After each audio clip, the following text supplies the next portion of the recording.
To me, they felt a little bit like they weren't on this side of the living. But it was not on point for this painting.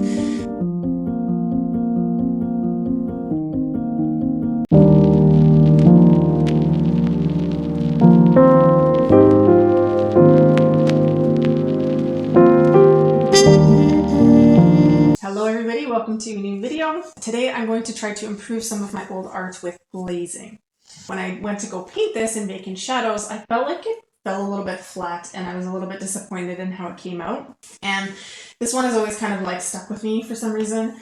I didn't quite get that color matching the way that I wanted it to, so anyways, I was a little bit disappointed. So I thought about trying to add some colorful glaze on top to bring in some of those red tones, those pink tones, some of the things that I felt like I couldn't quite get with Vacant Shadows. As I was doing this, I was trying to learn about what kind of colors you need to add on top of that toned brown canvas in order to get the correct color, and I didn't feel like I got that. Well, it was not on point for this painting. The hands felt very translucent to me. They felt a little bit like they weren't on this side of the living because they were so see-through, and especially in the arms, some of the wrists and the arms I felt like a little bit too translucent and it looked a little bit odd, and so I wanted to bulk some of those areas up a little bit, bring up some of the highlights, just kind of play around with what glazing can do to fix a painting. I did seal this painting off with an Alkyd layer. I just used my Liquid Original, put a very thin layer, let that dry. That's now fully dried.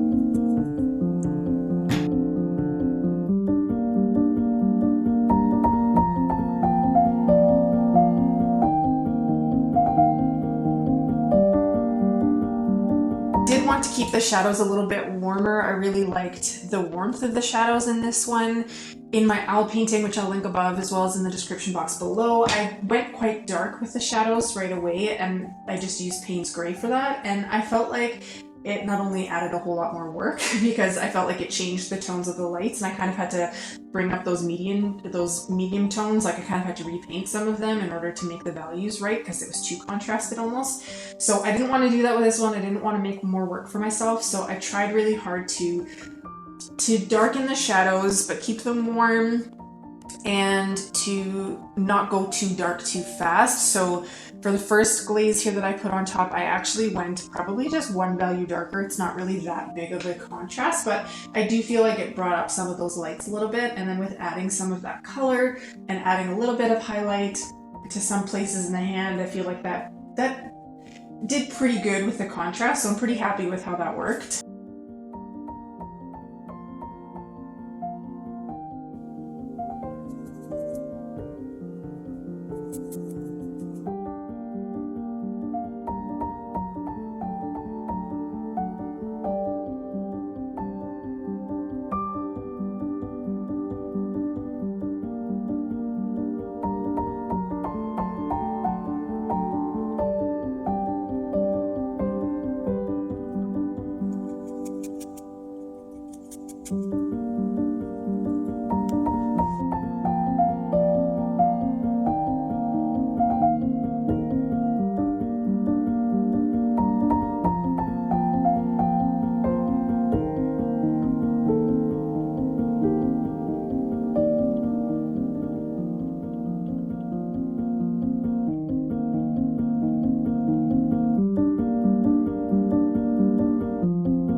To go too dark with the shadows, but after doing one glaze and it is quite mild, I decided to add a little bit more darkness, or a little bit darker values in some of those areas where the hands are really receded. So the first hand is kind of above or in front of the second hand, and that second hand is quite curved, right? So I wanted to make sure that I was getting a really dark shadow in the palm of his hand here, where it's already set behind the other hand and it's curved, so it's the furthest kind of thing in the painting. So I wanted that to become the darkest shadow, right? To really desaturate it, not be as warm as maybe necessarily the other shadows, but to add that depth so that you feel that sense of it receding into the background.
I've really been enjoying playing around with the relationship between these two techniques, so the vacant shadows and the glazing, because obviously they're both very, I like the speediness of this technique, I'm not gonna lie, but I also love the subtle energy, the subtle shift, the subtle color, just the elegance of it a little bit.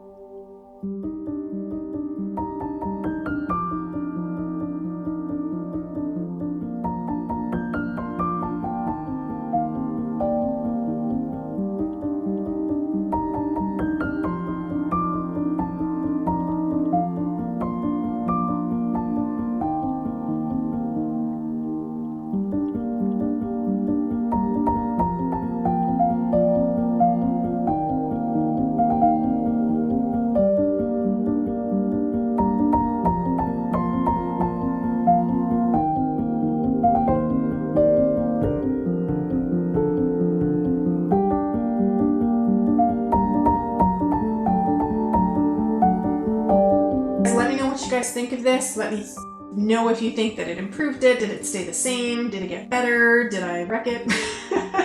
Hopefully not. But if you do enjoy these types of videos, please let me know in the comments below. It really does help my channel. And thank you to all the new people that have subscribed. I'm so happy that you're here.